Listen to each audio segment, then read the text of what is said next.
বছর ধরে যারা দিল্লির রাজনৈতিক আধিপত্যবাদ এবং কলকাতার সাংস্কৃতিক ফ্যাসিবাদের বিরুদ্ধে লড়াই করতে করতে লাল সবুজের পক্ষে নিজের বুকের তাজা রক্ত বিলিয়ে দিয়েছিলেন, বিভিন্ন নামে, বিভিন্ন ব্যানারে, বিভিন্ন পরিচয়ে, এবং সেই স্বাধীনতা, সার্বভৌমত্ব, আত্মমর্যাদা, জাতীয় স্বার্থের পক্ষে তারা থেকে যারা জীবন বিসর্জন দিয়েছিলেন, যারা বলেছিলেন জিয়াউর রহমানের মতো করে ৭১ সালে যে আমরা ভারতের আধিপত্যবাদ মানি না, আমরা শেখ মুজিবের এবং শেখ পরিবারের নেতৃত্বে, শেখ হাসিনার নেতৃত্বে নতুন করে যে বাকশালের জমানা কায়েম করবার চেষ্টা করা হচ্ছে এবং হয়েছিল, সেটার সাথে দ্বিমত করছি এবং প্রতিবাদ করছি। যারা প্রত্যেক দিন বলেছিল যে বাংলাদেশের পশ্চিম এবং পূর্ব প্রান্ত থেকে যারা শকুনের মতো করে আমার সীমানা খেয়ে ফেলতে চাচ্ছে, তাদের সেই রক্তচক্ষুকে উপেক্ষা করে আমরা এই বাংলার স্বাধীনতার আকাশ, এই জমিন, এই ভূখণ্ডকে রক্ষা করব।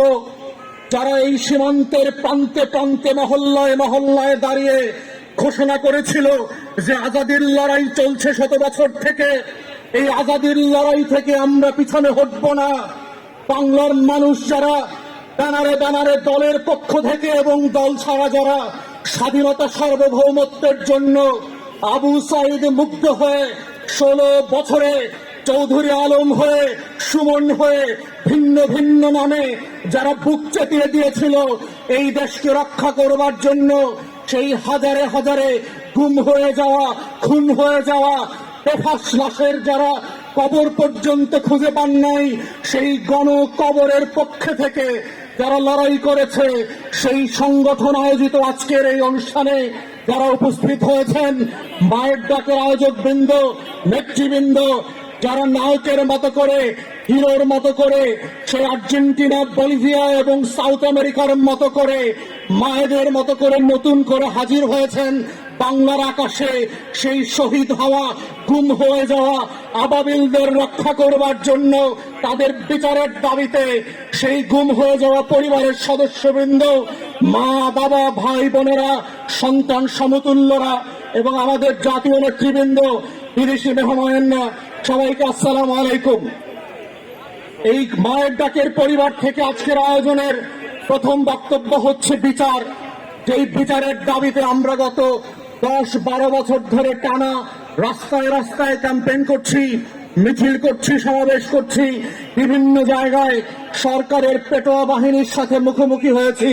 বিভিন্ন দিন আওয়ামী ফ্যাসিবাদের বিরুদ্ধে লড়াইয়ের পাশাপাশি এই মায়ের ডাকের পরিবারদের লড়াইকেও আমাদেরকে একসাথে মোকাবেলা করতে হয়েছে। সেই মায়ের ডাকের পরিবারদের জন্য আমরা এই সরকার আসার পরে প্রথম দিন থেকে দাবি করেছিলাম গণ তদন্ত কমিশন করেন। আমরা অবশ্যই স্বাগত জানাই গুম কমিশন যেটা করেছেন, কিন্তু এই গুম কমিশন নীরবে নিভৃতে যে ভালো কাজগুলো করছে, সেটা এই বিচারের যে ট্রমা আছে, যেই ট্রমা ভেন্টিলেট করবার জন্য পরিবারগুলোকে জাতির কাছে কাঁদতে দিতে হবে, তার ভিকটিমগুলোকে খলনায়ক আকারে জাতির কাছে পরিচয় করাতে হবে, যেই পরিবারগুলোকে কাঁদতে দিতে দিতে অন্য ১০০ বছরের আজাদির লড়াইয়ের নায়কদেরকে স্মরণ করতে হবে, উত্তর পুরুষদেরকে সংযত করতে হবে এবং মনে রাখা যেতে হবে যে আসলে কাদের রক্তের কারণে, কাদের ত্যাগের কারণে এই বাংলাদেশ এসেছে, কেন গণ অভ্যুত্থান হয়েছে, কাদের গুম হয়ে যাওয়া গণকবরের লাশের উপরে ভিত্তি করে অন্তর্বর্তীকালীন সরকার গঠিত হয়েছে। সেই গল্পটা শুধুমাত্র গণ তদন্ত কমিশনের মাধ্যমে পৃথিবীতে সম্প্রচার করে সংসদ প্লাজা থেকে বছরের পর বছর ধরে এই হাজার হাজার নাই হয়ে যাওয়া পরিবারের গল্প শোনার মধ্য দিয়েই শুধু সম্ভব ছিল। কিন্তু দুঃখজনকভাবে আমরা দেখেছি অন্তর্বর্তীকালীন সরকার সেই গণ তদন্ত কমিশন করেন নাই, গণশুনানির আয়োজন করেন নাই। এখনো মায়ের ডাকের মতো সংগঠনকে ডেকে ডেকে বিভিন্ন প্রোগ্রাম আয়োজন করে সেই পরিবারের গল্প শুনতে হয়। কারো এই রাষ্ট্রের পিছন থেকে নতুন রাষ্ট্রের খামি টেনে ধরছে। তারা এই রাষ্ট্রকে এখনো রাষ্ট্র হতে দিতে চাচ্ছে না। ওরা কারা? যারা বাংলাদেশের আজাদিকে এখনো গোলামির জিঞ্জিরে ফিরিয়ে নিতে যায়। এই রাষ্ট্রের ভিতরের রাষ্ট্রকে যদি আমরা ধ্বংস করে দিতে না পারি, তাহলে এই আজাদি যেমন টিকবে না, মায়ের ডাকের কান্নাও থামবে না। এই শত শত হাজার হাজার পরিবারের বারবার গুম হয়ে যাওয়ার গল্প বলতে হবে। বিচারের দাবি নিয়ে আবারও পরিবারগুলোকে রাস্তায় নামতে হবে, পুনর্বাসনের দাবি নিয়ে নামতে হবে, যেটা গণঅভ্যুত্থানের পরে 1 বছর পেরিয়ে যাবার পরে আমরা আশা করি নাই। তাই এখনো সময় আছে।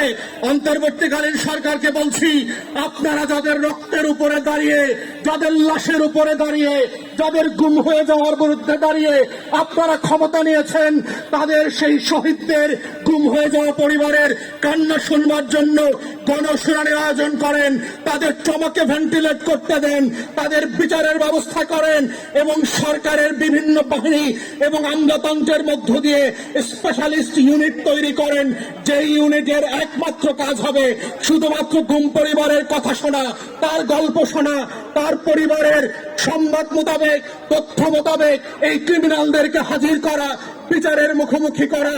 এবং এটার মধ্য দিয়েই হচ্ছে এই বিচারের দাবিটাকে রাষ্ট্র আকারে আমরা ডিল করতে পারবো।